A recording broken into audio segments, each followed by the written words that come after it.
Hello and welcome. Now in news just coming in, Ireland's Prime Minister Leo Varadkar has spoken about the Brexit issue. Let's listen in. And there'll be an opportunity for just a couple of questions. So thank you, Taoiseach. First of all, good morning everyone, and thanks very much for coming. The Irish Government profoundly regrets the decision of the House of Commons to reject the withdrawal agreement between the EU and the UK and the associated joint political declaration. It is not the outcome that we wanted. Over the coming weeks, the Government will continue to work with our European partners in a collective effort to conclude an agreement with the UK. The deal provides a guarantee that a hard border will be avoided and that citizens' rights and freedoms in all parts of Ireland will be protected. A no-deal scenario would have a deeply negative impact on jobs and the economy, particularly the traded and agri-food sectors, our farmers, our fishermen, our rural economy, our businessmen and women all over the country. A no-deal scenario would not protect the peace in Northern Ireland, so we have to work hard to avoid it. At the same time, our plans for a no-deal exit will continue. These are no longer contingency plans. They are being implemented by government. Now businesses and other organisations, if they're not doing so, must do the same.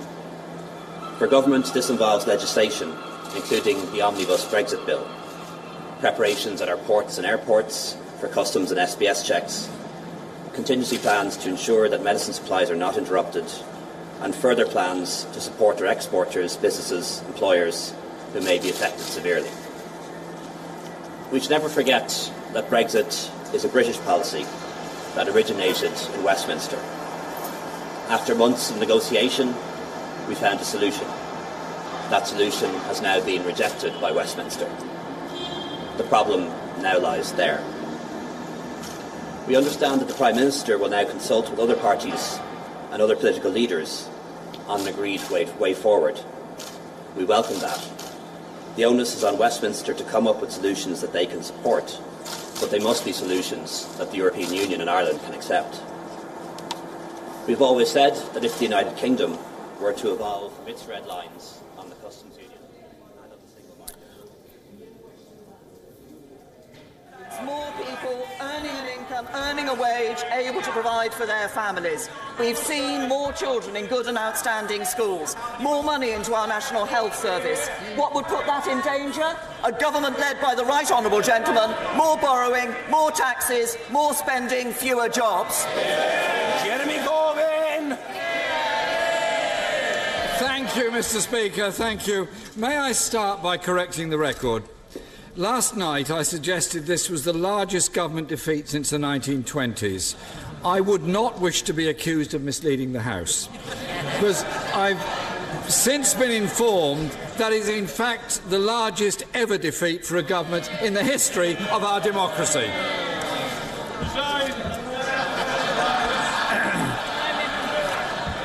So, Mr. Speaker, shortly after the Prime Minister made her point of order last night, her spokesperson suggested the government had ruled out any form of customs union with the European Union as part of her reaching out exercise. Can the Prime Minister confirm that's the case? Can I say to the right honourable gentleman that the exercise that I indicated last night is, as I said, about listening to the views of the House, about wanting to understand the views of parliamentarians, so that we can identify what could command the support of this House and deliver on the referendum. And what the government wants to do is, first of all, to ensure that we deliver on the result of the referendum. That's leaving the European Union. And we want to do it in a way that ensures we respect the votes of those who voted to leave in that referendum.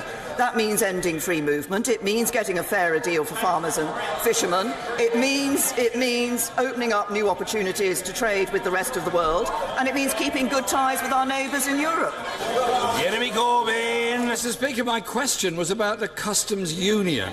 The Prime Minister seems to be in denial about that, just as much as she's in denial about the decision made by the House last night. I understand the Business Secretary told business leaders on a conference call last night, we can't have no deal for all the reasons you've set out. Can the Prime Minister now reassure the House, businesses and the country and confirm that is indeed the government's position, that we can't have no deal? I think that the point that the Business Secretary is making, and that he has made previously, is that if you don't want to have no deal, you have to ensure that you have a deal. Now, I will give this to the Right Honourable Gentleman. There are actually two ways of avoiding no deal. The first is to agree a deal, and the second would be to revoke Article 50. Now, that would mean staying in the European Union, failing to respect the result of the referendum, and that is something that this government will not do. The Prime Minister hasn't answered on a customs union, hasn't answered on no deal, and continues to spend £4.2 billion of public money on a no deal scenario. Can't she understand? Yesterday the House rejected her deal. She needs to come up with something different than that. But, Mr. Speaker, it's not just on Brexit that this government is failing. 4 million working people are living in poverty. 500,000 more children in poverty compared to 2010. The Rowntree Foundation confirms in-work poverty was rising faster than the overall employment rate. With poverty rising, can the Prime Minister tell us when we can expect it to fall for the time she remains in office? Can I tell the Right Honourable Gentleman what is happening? We now see 1 million fewer people in absolute poverty. That is a record low. We see 300,000 fewer children in absolute poverty. That is a record low. We see a record low in the number of children living in workerless households, and income inequality lower than at any point under the last Labour government. That's Conservatives delivering for the people of this country. What would we see from the Labour Party? £1,000 billion more in borrowing and taxes, the equivalent of £35,000 for every household in this country. That's Labour failing to deliver for working people, because working people always pay the price of the Labour Party. In denial on a customs union, in denial on no deal, in denial on the amount of money being spent preparing for no deal, in denial on last night's result. And even the UN rapporteur on poverty says the government is... Well,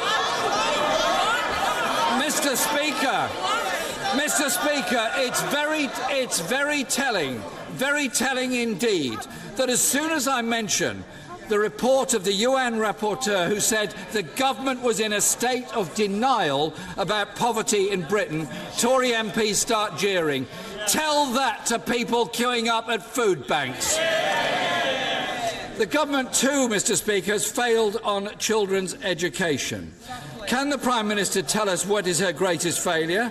Is it that education funding has been cut by £7 billion, per pupil funding fallen by 8%, sixth form funding cut by a fifth, or that the adult skills budget has been slashed by 45%? Which is it, Prime Minister? Hundreds of free schools, a reformed curriculum, 1.9 million more children in good or outstanding schools, narrowing the attainment gap for disadvantaged children. This is a government that is delivering the education that our children need for their future. But I say to the Right Honourable Gentleman, he talks about being in denial. The only person in denial in this chamber is him, because he has consistently failed to set out what his policy on Brexit is. I said to him last week that he might do with a lip reader. I think when it comes to his Brexit policy, the rest of us need a mind reader. Jeremy Corbyn. Mr. Speaker, the Prime Minister is very well aware that we want there to be a customs union with the EU. She seems to be in denial about that. But one of the problems she has on her denial is the flagrant disregard for facts and statistics, and the Statistics Authority has written to the Department of Education 4 times to express their concern about the use of dodgy figures by her ministers. When police officers told the then Home Secretary not to make more cuts to police, that Home Secretary accused them of crying wolf. With 21,000 fewer police officers and rising crime across the country, does the Prime Minister accept that the then Home Secretary got it wrong? I say to the right honourable gentleman, of course, as we look at what is happening, particularly at what is happening on knife crime and serious violence, we recognise the need to take action. That's why we've introduced the Offensive Weapons Bill, and it's why my right honourable friend, the Home Secretary, has introduced the Serious Violence Strategy. We are also making nearly £1 billion more available to police forces over the next year. But I also say to the right honourable gentleman, yet again in all of these questions about public services, he only ever talks about the money that's going in. What matters with the police is the powers that we give them as well. And what was it when we came to the issue of knife crime? When we came to the issue of taking more action at criminals who were involved in knife crime, when we said that if somebody was caught on the streets for a second time for a knife crime, they should be sent to prison, what did the right honourable gentleman do? He voted against. He doesn't support our police. He doesn't support our security. Jeremy Corbyn. Increased the number of police on our streets. It was a Labour government that brought in safer neighbourhoods. It was a Labour government that properly funded the police force. It's the Tories that have cut it. Ask anyone on any street around this country, do they feel safer now than they did 8 years ago? I think we all know what the answer would be. It was that Home Secretary that not only attacked the police with that, but also created the hostile environment and the Windrush scandal.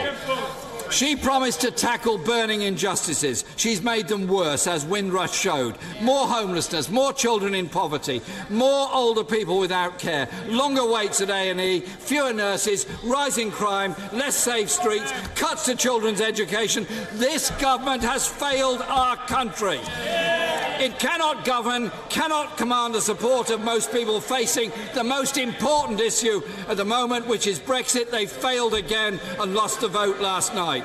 Isn't it the case, Mr. Speaker, that with every other previous Prime Minister faced with the scale of defeat last night, they would have resigned and the country would be able to choose the government that they want? The right honourable gentleman in that peroration talked about the importance of the issue of Brexit that is facing this country. Later today we're going to have the no confidence debate. He has been calling for weeks for a general election in this country, and yet on Sunday, when he was asked in a general election would he campaign to leave the European Union, he refused to answer. Not once, not twice, not 3 times, but 5 times he refused to answer. So on what he himself describes as the key issue facing this country, he has no answer. The Leader of the Opposition has let anti-Semitism run riot in his party. He would abandon our allies, weaken our security and wreck our economy, and we will never let that happen.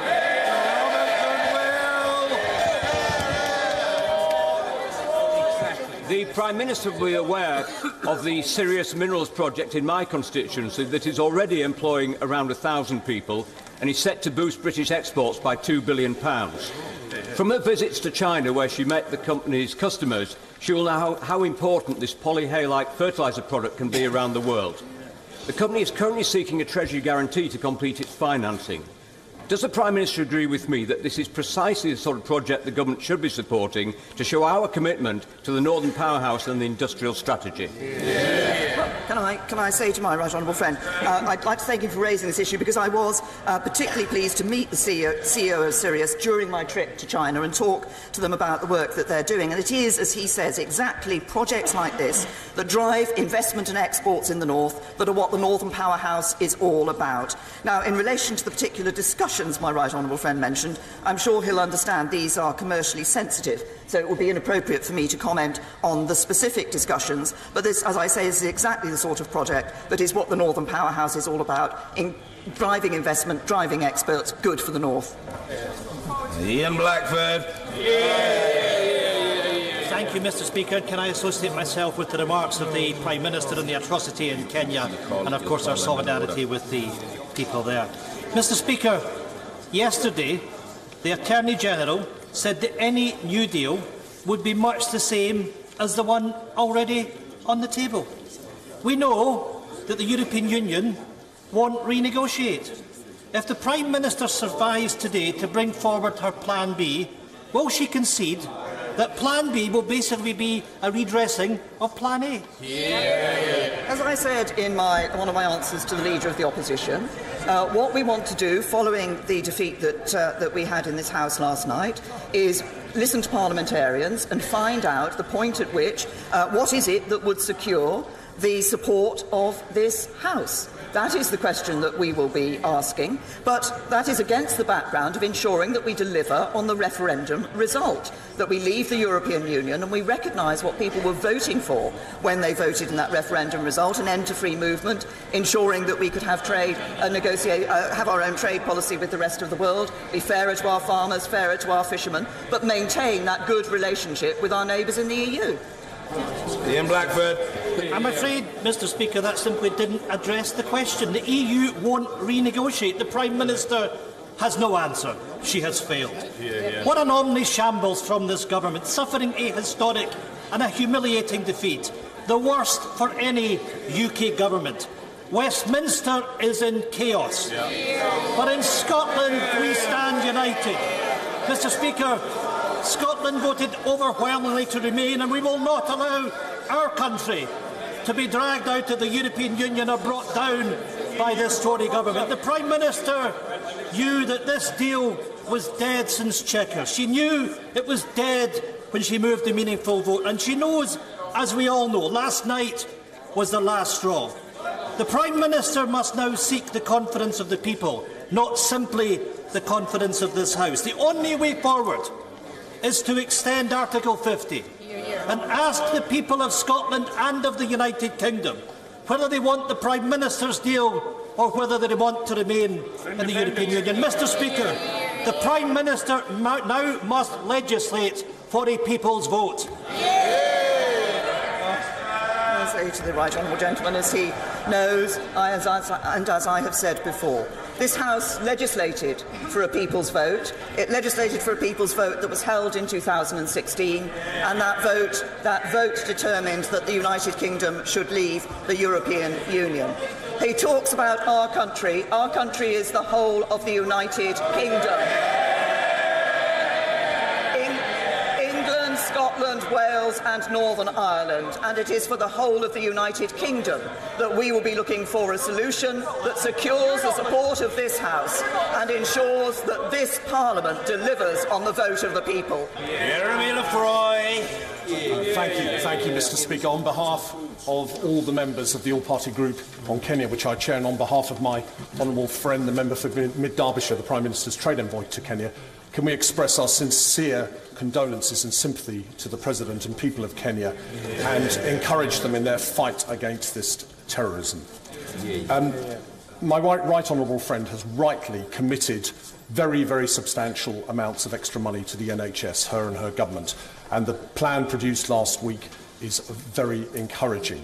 But can she also look at the difference between the money given to the highest CCGs and the lowest CCGs per head? We're not wanting to see amounts come down, but we do want to see a fairer formula to allocate money for those CCGs receiving the lowest amount of funding.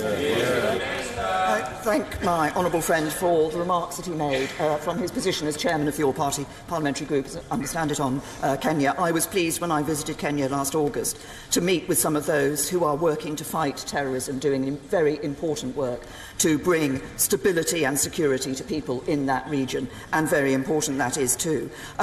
First of all, I thank my honourable friend for highlighting the long-term plan that we've set out for the National Health Service. The resources allocated to CCGs reflect the needs of the population, and that includes levels of deprivation and the age profile of the population. And changes have been made to the allocations for 2019-20, increasing the fair share allocations for staff. All right, you were listening to the exchanges between British Prime Minister Theresa May and the opposition leader Jeremy Corbyn in the House of Commons. Before that, at the top of the bulletin, you were listening to Leo Varadkar, the Prime Minister of Ireland, talking about the Brexit deal.